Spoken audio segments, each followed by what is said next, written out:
আলাইকুম, কেমন আছেন আপনারা?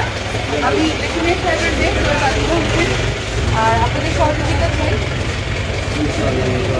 কারিকুলাম হিসেবে 31 দফা আছে, করবেন এবং অনুরোধ জানাবেন আর দোয়া করবেন আমার আপনারা নিয়ে। এইমাত্র আমাদের লিফলেট বিতরণ শেষ হলো এবং খুব ভালো লাগছে সবার সাথে কথা বলে। এতে এখানকার অনেকেই আমার আব্বাকে খুব ভালো মতো চেনেন, আর ইয়াং জেনারেশনের সাথে কথা বলে খুব ভালো লাগলো। এরা নতুন প্রজন্মের ভোটার এবং আমি চাইবো নতুন প্রজন্মের ভোটারদের সমস্ত ভোট ধানের শীষের পক্ষে হোক।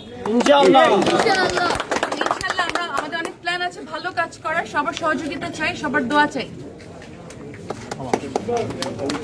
আর এখান থেকে আমি আরো বলতে চাই যেটা হচ্ছে যে আমার আব্বা এখানে অনেক কাজ করেছিলেন। আমার আব্বার পরে পরিবারের পক্ষ থেকে আমি চাই মানুষের পাশে থাকতে, সুখে দুঃখে সবার পাশে থাকতে চাই।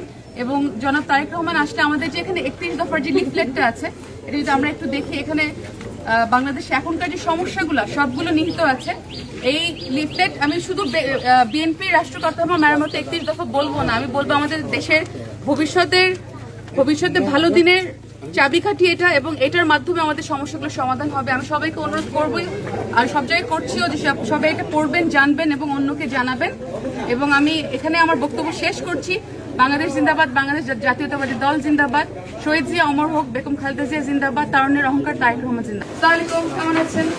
আমি লেখনের সাহেবের মেয়ে সৈয়দ আদিকা হোসেন, আপনার সাথে দেখা করতে এসেছি। নতুন প্রজন্মের ভোটার, আপনাদের সহযোগিতা চাই।